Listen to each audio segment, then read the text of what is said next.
नमस्कार दोस्तों, Gurukul defence academy के इस ऑनलाइन प्लेटफॉर्म पर आपका हार्दिक स्वागत है। आज हम आपको एक नई भर्ती के बारे में जानकारी देने वाले हैं। अभी हाल ही में सीआईएसएफ की भर्ती है, वो अनाउंस हुई है, उसका विज्ञापन जारी हो चुका है। उसके बारे में आज चर्चा करेंगे। आपको पूरी डिटेल इसके बारे में बताई जाएगी।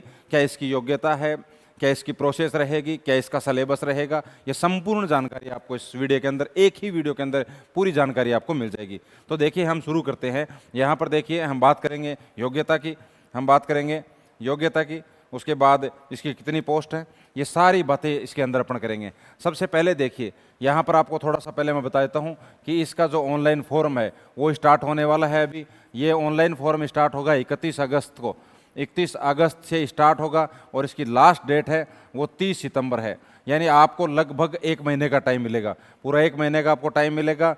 आपको फॉर्म शुरू से ही भर देना है, स्टार्टिंग में ही भर देना, लास्ट तक आप वेट मत करना। कई बार आप लास्ट तक बैठे रहते हो, साइट हैंग हो जाती है, एग्ज़ाम डेट उसके फॉर्म की जो लास्ट डेट है वो कई बार बढ़ती नहीं है, तो फिर आपकी दिक्कत हो जाती है। तो ध्यान रखना, इसको शुरू में ही भरने की कोशिश करना। एक बात तो आपको ये याद रखनी है। दूसरी बात, इस भर्ती के अंदर, ये जो भर्ती है इसके अंदर सिर्फ और सिर्फ मेल, यानी सिर्फ और सिर्फ पुरुष इस फॉर्म को भर सकते हैं। यानी बॉयज इस फॉर्म को भर सकते हैं, पुरुष ही भर सकते हैं। सीआईएसएफ, फायरमैन, कांस्टेबल की ये भर्ती है। इसके अंदर देखिए जो प्रोसेस होगी, सबसे पहले आपका फिजिकल होगा। फिजिकल होने के बाद में आपकी डीवी होगी। डीवी का मतलब है डॉक्यूमेंट वेरिफिकेशन। और उसके बाद में आपका रिटन एग्जाम होगा। ये प्रोसेस होगी, ठीक है। जैसे आप एसएससी जीडी में तैयारी कर रहे हैं, वहाँ पर आपके पहले रिटन एग्जाम होता है, उसके बाद फिजिकल होता है। यहाँ पहले फिजिकल हो रहा है, उसके बाद में आपका क्या है, रिटन एग्जाम है। तो ये प्रोसेस है, ये बाकायदा इसके अंदर, इस पॉइंट के अंदर आपको बता रखी है। उसके अंदर देखिए, उसके बाद में इसका जो पे स्केल है वो 31,700 से 69,100 है। कांस्टेबल लेवल का एक अच्छा पे स्केल है। इसके अलावा जो इसकी वैकेंसी है वो स्टेट वाइज है। यानी जिस स्टेट के आप हो उस स्टेट से ही आप फॉर्म भरेंगे। उस स्टेट में कितनी पोस्ट है उसके अकॉर्डिंग भरेंगे। यहाँ पूरी हर स्टेट की हर कैटेगरी वाइज और टोटल पोस्ट इसके अंदर विज्ञापन के अंदर दे रखी है। आप आराम से इसको देखिए।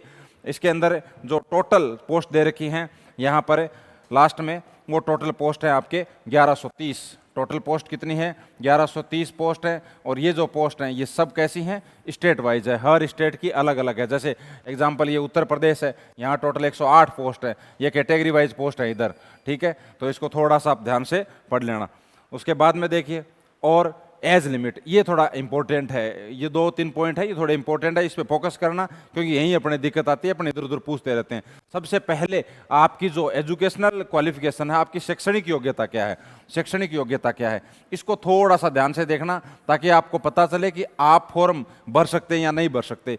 इसकी जो शैक्षणिक योग्यता है वो 12वीं पास है, 12th पास है। पहली बात तो ये कि 12th पास इस फॉर्म को भर सकता है। उसके बाद सिर्फ इस फॉर्म को साइंस वाला ही भर सकता है, साइंस स्ट्रीम वाला ही इस फॉर्म को भर सकता है।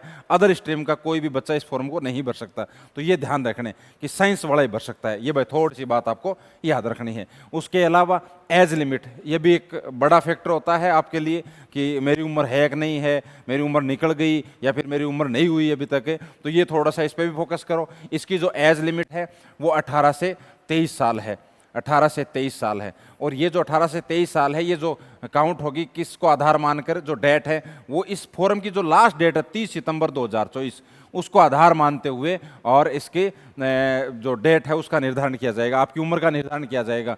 यहाँ बाकायदा लिखी भी हुई है कि कौन कौन सी जन्म तिथि के बीच में आपका जन्म हुआ है।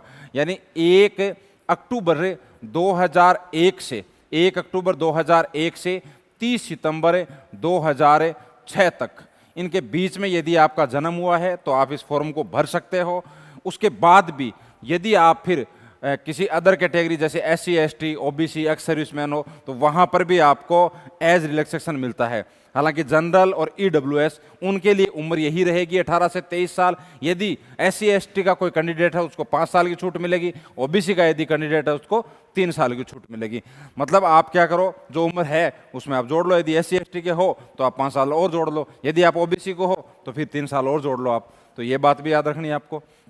इसके अलावा और इसके अंदर मुख्य मुख्य क्या बातें जो हमें याद रखनी है। तो ये फीस है, फॉरम की फ़ीस है, फॉरम की फ़ीस है वो आपकी 100 रुपये है। इसके अलावा जो SC ST है उनके लिए फॉरम फीस नहीं है। उसके बाद में देखिए ये भी एक अच्छी बात है कि ये सबसे पहले, जैसे हमने बात की, सबसे पहले क्या होगा, सबसे पहले फिजिकल होगा, सबसे पहले फिजिकल होगा। तो फिर फिजिकल होगा तो ये फिजिकल है, उसके मानदंड क्या हैं।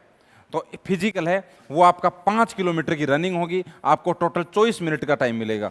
5 किलोमीटर की रनिंग होगी, आपको टोटल 24 मिनट का टाइम मिलेगा। ये ध्यान रखना भाई, टोटल 24 मिनट का टाइम मिलेगा। गुरुकुल डिफेंस एकेडमी ये यहाँ पर फिजिकल के लिए और प्रसिद्ध एकेडमी है राजस्थान के अंदर। आप यहाँ पर एडमिशन ले सकते हैं। हम इस चीज़ की गारंटी लेते हैं कि यदि आप यहाँ गुरुकुल डिफेंस एकेडमी में एडमिशन लेते हैं तो हम फिजिकल पास करवाएंगे। यदि आपका फिजिकल पास नहीं होता है तो आपकी जो फीस है वो वापस रिटर्न कर दी जाएगी। इस चीज़ की हम गारंटी लेते हैं। और गारंटी ऐसे लेते हैं कि अभी यदि आप एडमिशन लेते हैं तो हम गारंटी लेते हैं। ऐसा नहीं है कि आप फिजिकल से 15 दिन पहले आ जाओगे कि हमारी गारंटी ले लो, तो 15 दिन की कोई गारंटी नहीं होती है भाई।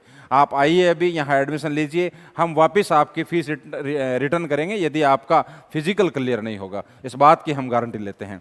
उसके बाद देखिए यहाँ पर हाइट है वो आपकी 170 सेंटीमीटर है। हाइट है आपकी वो 170 सेंटीमीटर है, ये हाइट है। उसके बाद में फिर आगे देखिए, और इस नोटिफिकेशन में क्या इंपॉर्टेंट है, ये भी एक इंपॉर्टेंट पोर्शन है। जब आपका फिजिकल क्लियर हो जाएगा, जब फिजिकल क्लियर हो जाएगा, फिजिकल क्लियर होने के बाद में और आपका रिटर्न एग्जाम होगा, तो रिटर्न एग्जाम होगा तो फिर आपको पता होना चाहिए कि हमारा सिलेबस क्या है। ये सिलेबस पहले से ही आपको दे रखा है यहाँ पर।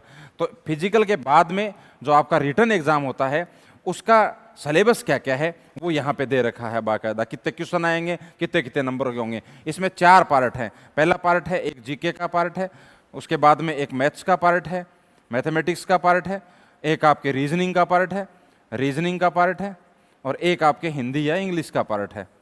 हिंदी या फिर इंग्लिश का पार्ट है, हिंदी या इंग्लिश। हर पार्ट के अंदर टोटल 25-25 क्वेश्चन होंगे, 25-25 क्वेश्चन होंगे।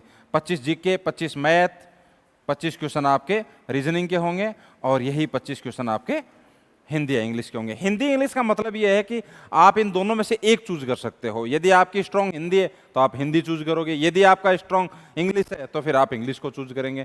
ठीक है, ये आपके लिए और सामने ऑप्शन होगा ये। तो टोटल यहाँ पर 25-25 क्वेश्चन होंगे, हर क्वेश्चन 1 नंबर का होगा, यानी टोटल जो आपका टेस्ट होगा वो 100 मार्क्स का होगा। 100 नंबर का टेस्ट होगा, 100 ही क्वेश्चन होंगे, और आपको टोटल अटेंड करने के लिए 120 मिनट का टाइम मिलेगा। 120 मिनट का टाइम मिलेगा। देखिए, SSC GD और इस CISF की भर्ती के अंदर क्या समानता है। इसके अंदर सिलेबस में समानता है। दोनों भर्तियों के अंदर सेम 4 यही पार्ट है, जीके, रीजनिंग, मैथ और हिंदी या इंग्लिश।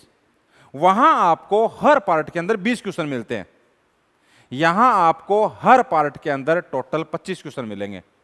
वहां 80 क्वेश्चन हुए, यहां 100 क्वेश्चन हुए। और यहां पर इन 100 क्वेश्चन को हल करने का टाइम कितना मिलता है, 120 मिनट, यानी 2 घंटे मिलते हैं। वहां पर आपको 60 मिनट मिलती हैं। इसके अलावा यह ध्यान रखना कि नेगेटिव मार्किंग नहीं है, यहां पे नेगेटिव मार्किंग नहीं है, ये है, ध्यान रखना, ये अलग है थोड़ा सा। जबकि SSC GD के अंदर नेगेटिव मार्किंग है, उसकी चर्चा अपन कर चुके हैं। और ये जो सिलेबस है, इस सिलेबस के बारे में भी अपन अलग से वीडियो के अंदर पूरा का पूरा डिटेल से चर्चा कर चुके हैं। और यह जो रिटर्न की एग्जाम है उसकी तैयारी भी आपके यहाँ पर करवाई जा रही है। कंटिन्यू ये जारी रहेगी, एग्जाम तक हम आपका साथ देंगे। तो ये जो भर्ती है CISF की भर्ती, इसके बारे में ये संपूर्ण जानकारी थी। तो इसको थोड़ा ध्यान से इसको देखकर और फॉर्म भरना है। पूरी की पूरी जानकारी आपको इसके अंदर मिल रही है। ओके, धन्यवाद।